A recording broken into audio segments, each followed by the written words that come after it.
Eu vou mostrar para vocês agora a resolução do exemplo 2 do slide 19. Bem, novamente, uma EDO de segunda ordem, coeficientes constantes e homogênea.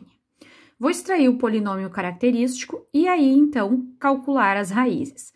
Observem aqui que a raiz aqui é de índice par e o resultado aqui do radicando é negativo.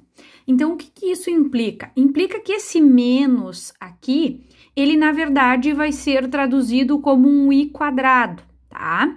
Lembrando, o i quadrado, né, o número imaginário, a unidade imaginária, i quadrado vale menos 1.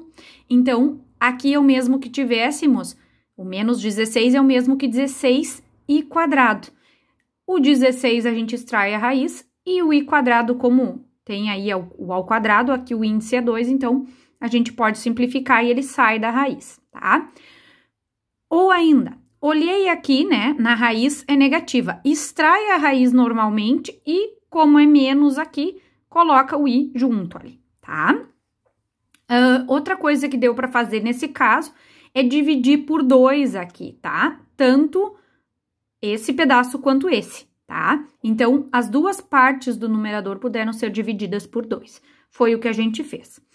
Observem aqui que vai ficar essa expressão R igual a 3 mais ou menos 2i.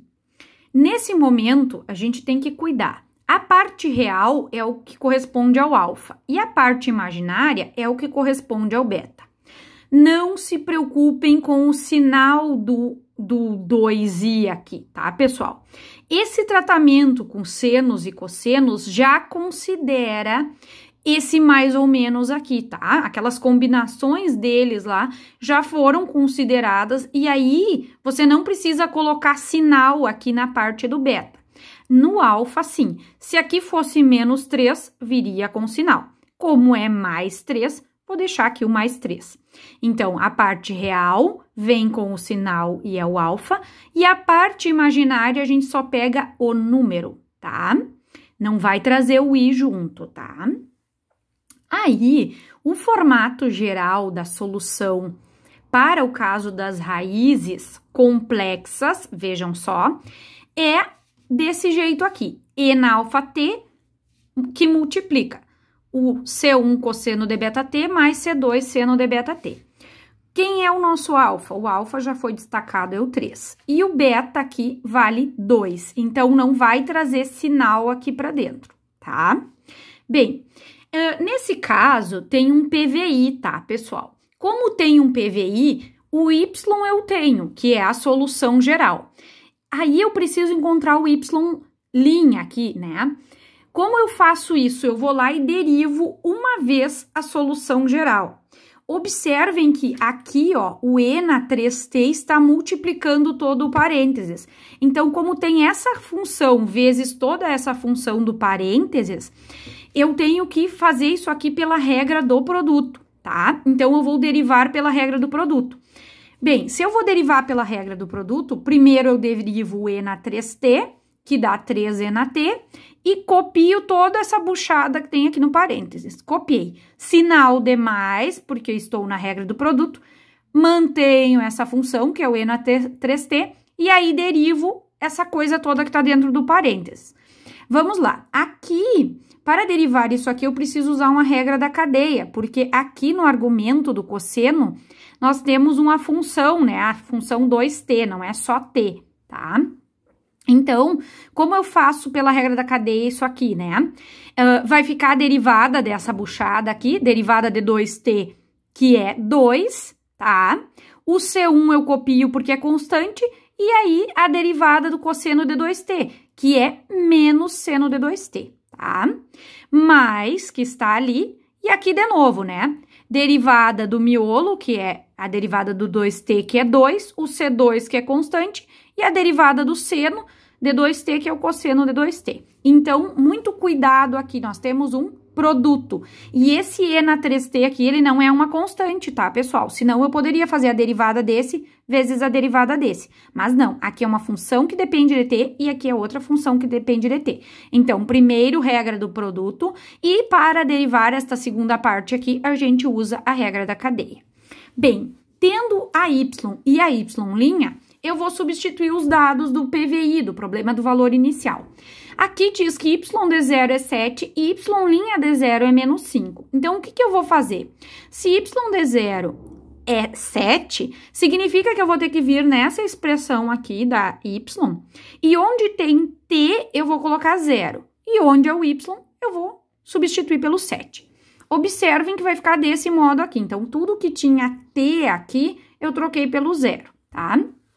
Aqui, lembrar, né, e na 3 vezes 0, então fica e na 0, que é 1, tá? Cosseno de 2 vezes 0, então cosseno de 0 é 1, e seno de 2 vezes 0 é seno de 0, tá? Então, lembrando, cosseno de 0 é 1 e seno de 0 é 0. Então, essa parte do C2 aqui vai sumir, né? Ela vai ficar multiplicada por 0, então nós não vamos ter o C2 aqui.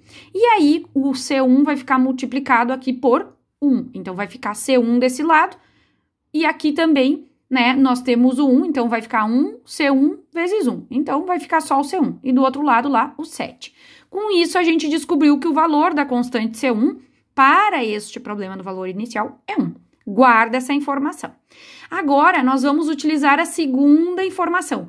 Vamos ver se a gente descobre quanto vale o C2, tá?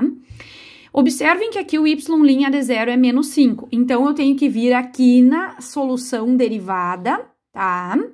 Na solução derivada, na derivada primeira da nossa solução geral, e substituir esses valores. Então, eu vou vir em toda essa expressão aqui, onde tem t, eu vou colocar 0, e aí, onde é o y', eu vou colocar o valor menos 5. Então, eu vim aqui nessa expressão e substituí.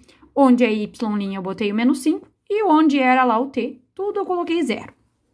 Observem aqui, né? E na 0 é 1, cosseno de 0 é 1, seno de 0 é 0, aqui seno de 0 é 0, cosseno de 0 é 1, tá? Lembrando aqui também, o e na 0 ficou 1, tá? Aí, o que vai acontecer? Aqui vai ficar o 3, dessa parte aqui vai ficar o C1, e aqui, ó, vai dar tudo 0, então desapareceu, tá? Aqui vai ficar 1, né, que multiplica toda essa expressão. Aqui vai dar 0, então não vai aparecer. E aqui volta, né, cosseno de 0 é 1, então 2 vezes C2 vezes 1, então 2C2, tá aqui ele, tá?